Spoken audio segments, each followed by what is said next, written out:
Nampaknya diceritakan lagi bagaimana Yesus mengalami kesengsaraan dan akhirnya harus disalib, di mana salib ditegakkan, kemudian Yesus berada di atas dan dipaku di sana. Menandakan Yesus itu bukan hanya disalib tapi ditinggikan. Memang akhirnya posisinya lebih tinggi dari orang yang menyaksikan, dari prajurit-prajurit. Ini sebetulnya mengandung nuansa, yaitu Yesus kita mengimani ditinggikan, disalib, sekaligus itu dimuliakan. Ternyata ada sisi lain, yakni sisi yang menyangkut kita. Kenyataannya hal tersebut menarik banyak orang kepada diri Yesus dan memberi kehidupan baru, seperti yang diungkap dalam bacaan yang kedua. Hal inilah yang diwartakan oleh Paulus dan Barnabas dengan tanpa takut, seperti diungkap dalam bacaan yang pertama. Saudara-saudari yang terkasih, hubungan dengan Yesus tidak akan pernah putus. Dan kita mau hidup menurut wasiatnya, di mana Yesus memerintah supaya kita saling mengasihi, sama seperti Yesus yang telah mengasihi kita. Saudara-saudari yang terkasih, kalau kita diperintah untuk saling mengasihi, mungkin kita sudah menjalankannya. Tetapi kalau kita teliti lagi, mungkin ada juga di mana kita, bahkan orang-orang dekat dengan kita, yang belum tersentuh oleh kasih kita, atau kita melalaikannya. Saya bandingkan, ya. Ada seorang simbah-simbah yang setelah peninggal suaminya, itu dia hidup sendiri. Dan dia akhirnya merasa kesepian. Dan akhirnya dia menginginkan supaya bisa ada temannya, maka dia ingin tinggal di rumah anaknya yang tunggal. Karena dia tidak bisa HP dan karena tidak bisa ya tidak punya, maka dia tulis surat kepada anaknya. Anakku, begitu ya Simbah, kayak sinetron. Aku ingin tinggal di rumahmu. Wah, setelah itu karena anaknya sudah berkeluarga dan mempunyai satu orang anak umur 5 tahun, sebut saja keluarga tersebut, suami istri itu rembukan dulu. Wah, bagaimana ini Simbah? Ya kita terima saja apapun yang terjadi. Tetapi setelah rembukan, nanti Simbah akan dibuatkan rumah khusus di belakang rumah kita, tapi masih satu pagar, sebuah rumah gubuk. Nah, keluarga tersebut namanya Bapak Waijo, istrinya namanya, anaknya kecil itu, karena kecil ya mini ya, namanya Pak Paimin, mini soalnya.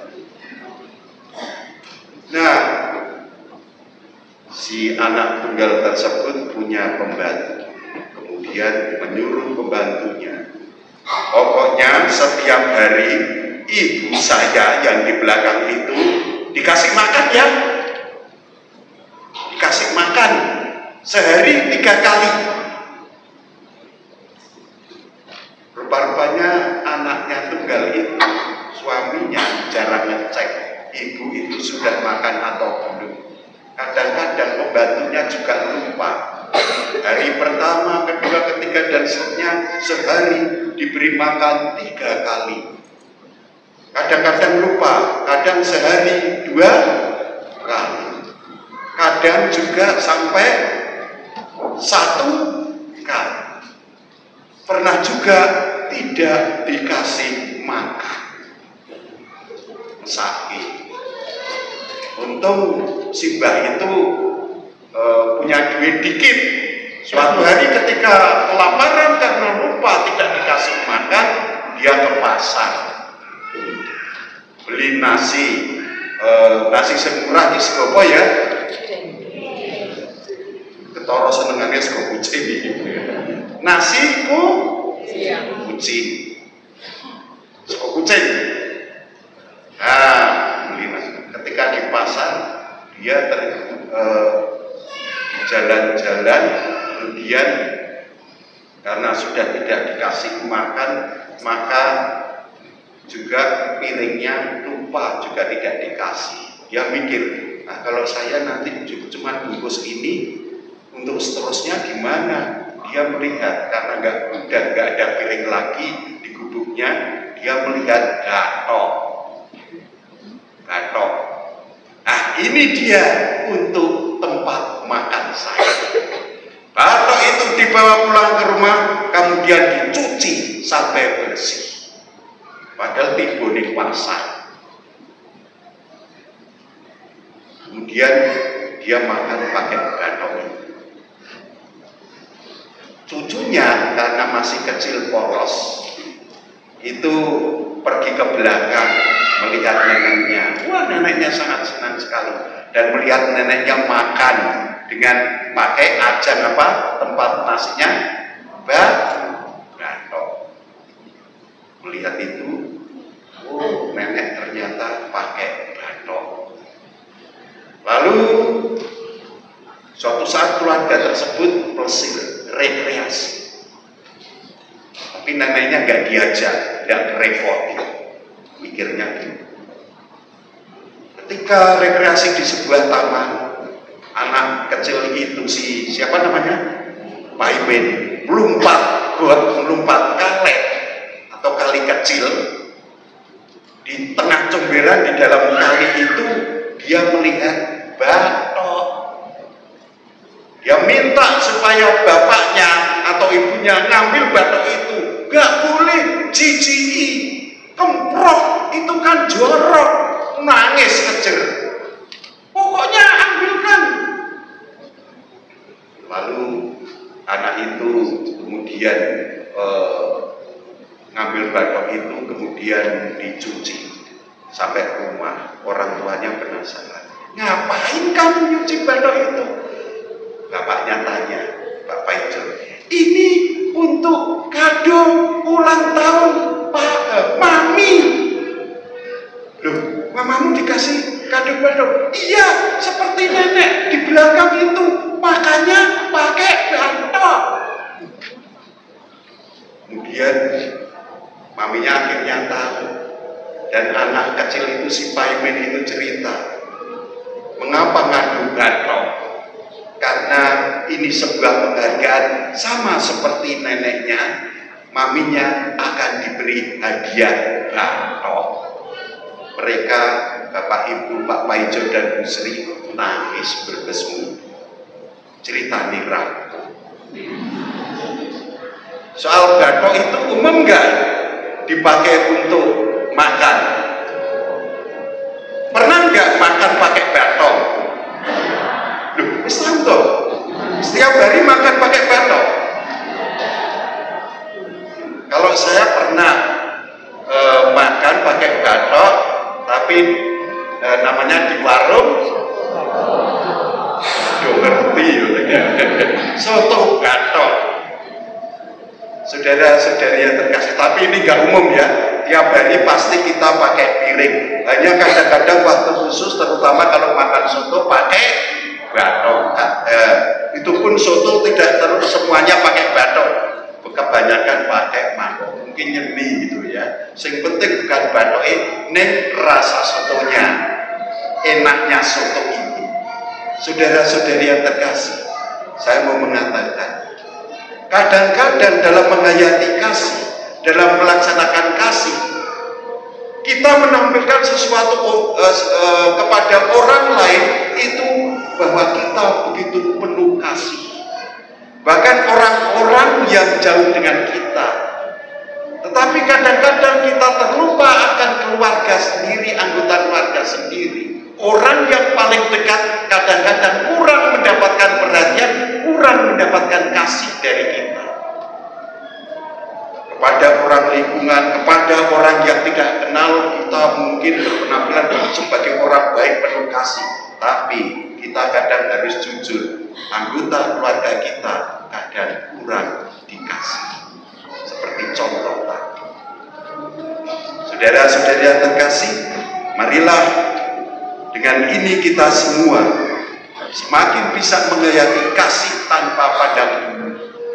Tidak hanya kepada orang lain, tidak hanya kita berpenampilan orang yang penuh kasih, tapi satu persatu anggota keluarga kita tanpa terkecuali tetap kita kasih, kita beri perhatian kasih.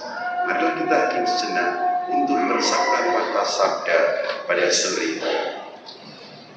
Bacaan dari Kisah Para Rasul. Pada waktu itu, Paulus dan Barnabas mengunjungi untuk kedua kalinya umat di kota Listra, Ikonium, dan Antiokhia.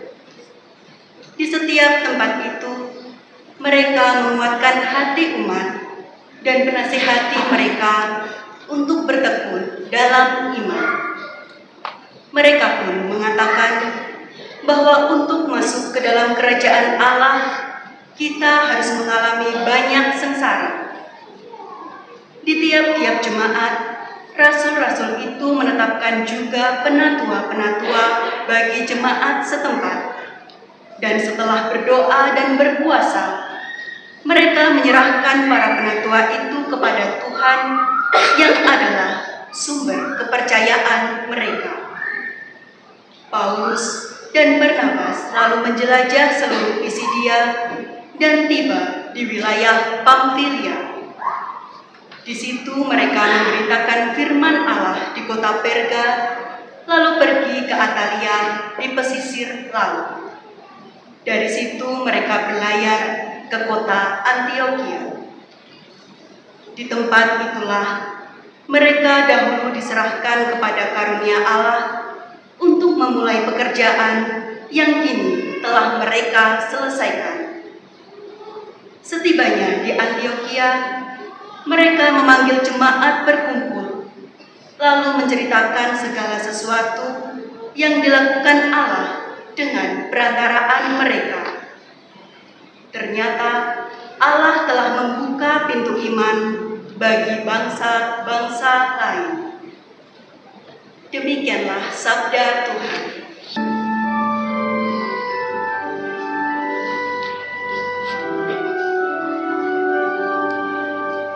Segala bangsa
Aku, Yohanes, melihat langit yang baru dan bumi yang baru. Sebab langit yang pertama dan bumi yang pertama telah berlalu, dan laut pun tidak ada lagi. Dan aku melihat kota yang kudus, Yerusalem yang baru, turun dari surga, dari Allah, berhias bagaikan pengantin perempuan yang berdandan untuk suami. Lalu aku mendengar suara yang nyaring dari tahta. Lihatlah, kemah Allah ada di tengah-tengah manusia, dan Ia akan tinggal bersama-sama mereka. Mereka akan menjadi umat-Nya, dan Ia akan menjadi Allah mereka. Allah akan menghapus segala air mata dari mata mereka, dan maut tidak akan ada lagi. Tidak akan ada lagi perkabungan, ratap tangis, atau duka cita. Sebab segala sesuatu yang lama telah berlalu.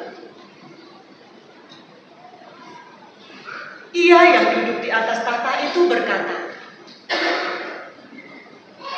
lihatlah, aku menjadikan segala sesuatu baru. Demikianlah sabda Tuhan.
Sekarang Putra Manusia dimuliakan, dan Allah dimuliakan di dalam Dia. Jika Allah dimuliakan di dalam Dia, Allah akan memuliakan Dia juga di dalam dirinya, dan akan memuliakan Dia dengan segera. Hei anak-anakku, tinggal sesaat lagi aku ada bersama kamu. Aku memberikan perintah baru kepada kamu, yaitu supaya kamu saling mengasihi, sama seperti aku telah mengasihi kamu. Demikian pula kamu harus saling mengasihi. Dengan demikian semua orang akan tahu bahwa kamu adalah murid-muridku, yaitu jika kamu saling mengasihi. Demikianlah sabda Tuhan.